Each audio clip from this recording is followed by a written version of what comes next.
देशातील पहिल्या पुस्तकांच्या गावाचं थोड्याच वेळात लोकार्पण होणार आहे आणि त्यासाठी महाबळेश्वरमधलं भिलार हे गाव सजलेलं आहे। मुख्यमंत्री देवेंद्र फडणवीस यांच्या हस्ते आणि सांस्कृतिक मंत्री विनोद तावडे यांच्या उपस्थितीमध्ये या अनोख्या गावाचं लोकार्पण केलं जाईल। या गावातील अनेक घरांमध्ये विषयानुरूप वाचनालय सुरू करण्यात आलेली आहेत। या वाचनालयांना कोणतंही शुल्क आकारलं जाणार नाही। या वाचनालयांच्या बाहेर रेखाटण्यात आलेल्या चित्रांद्वारे त्यामध्ये कोणती पुस्तकं आहेत याची कल्पना वाचकांना येऊ शकणार आहे। साहित्यप्रेमींनी इथे मोठ्या संख्येने आता हजेरी लावल्याचं चित्र आहे।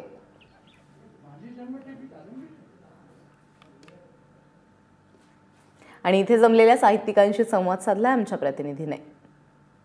महाबळेश्वरमध्ये वसवलंय पहिलं पुस्तकांचं गाव।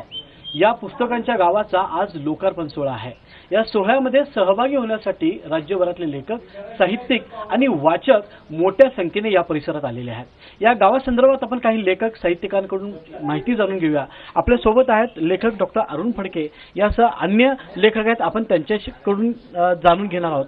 सर, तुम्ही आज या गावात आलेला आहात, संकल्पना तुम्हाला कशी वाटली? गावात शिरल्याबरोबरच आम्हाला हळूहळू रंगवलेली घरं दिसायला लागली आणि लक्षात आलं की आपण पुस्तकांच्या गावात आलेलो आहोत। मग इथे एका घरात आम्ही आलो। हे कादंबऱ्यांचं घर आहे।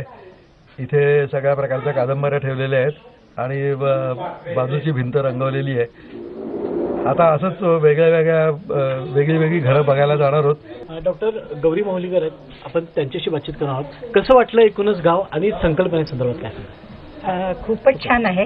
आपल्याकडे आरोग्य पर्यटन अशी एक संकल्पना आहे, तसंच इको टुरिझम अशी एक संकल्पना नव्याने उदयाला आली आहे। मला वाटतं ह्या निमित्ताने वाचन पर्यटन अशी एक आणखीन एक असाधारण कल्पना आपण सर्व जगासमोर मांडतो आहोत। आणि मला ग्रामस्थांचं खरंच कौतुक वाटतंय की स्वतःहून ते पुढे येऊन स्वेच्छेने आपली घरं ह्या वाचनालयासाठी देत आहेत। तर ह्याच्यातनं निश्चित पर्यटनाबरोबर वाचनाचाही विकास होईल।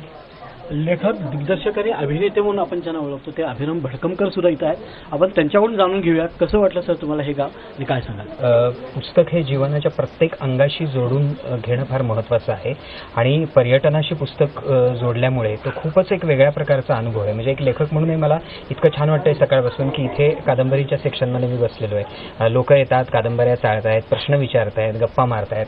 त्याच्यामुळे कुठेतरी लेखक म्हणून डायरेक्ट वाचकांपर्यंत पोहोचण्याचा एक वेगळा अनुभव आहे। मला वाटतं की हे गाव पाहिल्यानंतर निश्चितच लोकांना त्याची प्रेरणा मिळेल। कारण कसं आहे की येताना अनेक जण आता सकाळी जे लोक येऊन गेले ते म्हणाले आमच्याकडे वाचनालय, आम्हाला सुद्धा असं वाटतं की या पद्धतीचं काहीतरी करावं। म्हणजे जर इथे येणाऱ्या माणसाला असं वाटत असेल तर मला असं वाटतं ही कल्पना निश्चित भारतभर जाईल आणि येत्या काही वर्षामध्ये आपल्याला अशी वेगवेगळ्या पद्धतीने गावं दिसायला लागतील। वेगळं गाव, एक अभिनव गाव महाराष्ट्रातल्या या भिलारीमध्ये बसवण्यात आलेलं आहे आणि अशीच गावं यापुढे महाराष्ट्रातलंच नव्हे तर देशातल्या कानाकोपऱ्यात निर्माण व्हाव्यात अशी सुद्धा इच्छा अनेक जण व्यक्त करतायत। कॅमेरामॅन इलेश सह मी रणजित माजगावकर, एबीपी माझा, महाबळेश्वर, भिलार।